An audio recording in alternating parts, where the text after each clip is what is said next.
So, what happens when the very foundations of society just crumble? When all the old truths, the things we thought were solid, just die out.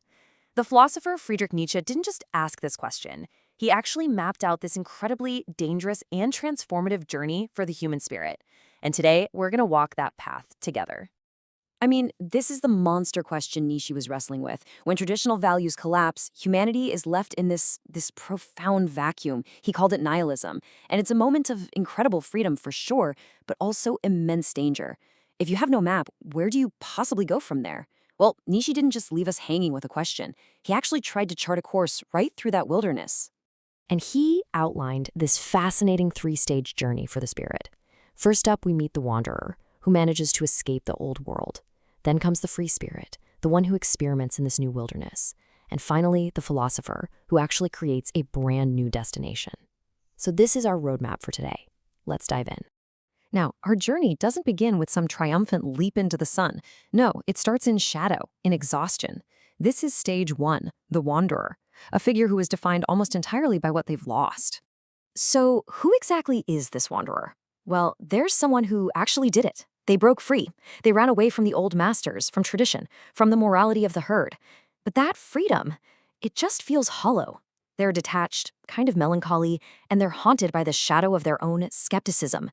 With the death of God, as Nietzsche famously put it, they're spiritually homeless. They have no goal, no whither to guide them. It's a state of just profound weariness. And this quote right here, it just hits the nail on the head. It perfectly captures the wanderer's paradox. See, they've achieved freedom, but they're so exhausted they lack the vital energy to use it. Their whole existence is reactive. It's a flight from the past, not a movement toward any kind of future. So, in a pretty tragic irony, they become trapped by the very freedom they were fighting for. But don't worry, the journey doesn't end in this desolate valley of despair. Thank goodness. Because from this exhaustion, a whole new energy can emerge. And that brings us to stage two, the absolutely pivotal role of the free spirit, where that passive wandering transforms into active, even joyful exploration. And wow, the transformation is profound. It's night and day. The desolation of the wanderer gives way to this new richness of experience. That reactive, weary mindset gets completely replaced by an active, joyful curiosity. This isn't just a mood swing, Nietzsche's talking about a fundamental reorientation of your entire soul. So how in the world does this transformation happen? Well, the free spirit starts to see the absence of absolute truth not as a loss, but as an incredible opportunity. Life becomes a grand experiment, a laboratory of the soul. They start trying on different perspectives, different masks, testing the very limits of truth with what Nietzsche called a divine levity. Now, a crucial tool for this whole experiment is something Nietzsche called the pathos of distance. Okay, what does that mean?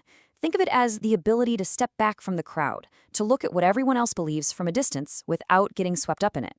It's this cultivated aloofness, really, born from a serious intellectual integrity that just refuses to trade old idols for new ones. And this whole process is kind of a purge.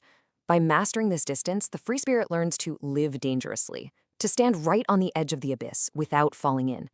This stage strips away the last little bits of pity and old morality that were still clinging to the wanderer. It's about developing the tough skin you need to survive in the thin air of the intellectual heights. But, and this is a huge but, the free spirit is not the final destination. This experimental freedom, as absolutely vital as it is, has a profound limitation. The free spirit might be a herald, a messenger, but they're not yet a king. You see, Nietzsche describes the free spirit's primary function as being a destroyer. They are brilliant critics, absolute masters of unmasking hidden prejudices and tearing down old, decaying structures. They are the prosecutors of the past. And here's the catch. Here is that crucial limitation. While they are fantastic at destroying the old sun, they lack what Nietzsche calls the legislative will to create a new one. They can clear the ground, but they can't build the new temple. Their freedom is still defined by what it's against, which makes them a spectator of their own liberation, not yet its commander. All right, this brings us to the final climactic ascent, the massive leap from the free spirit to what Nietzsche calls the philosopher of the future. This is the stage where the twilight finally breaks and a new dawn arrives. And the shift here is just monumental. The free spirit was a seeker of truth, right? They were free from the past, and their main action was experimenting. The philosopher, on the other hand, becomes a creator of truth. They are free for the future, and their primary action isn't experimenting, it's commanding. They don't just find values, they actually create them. This is the philosopher's declaration. It's that simple.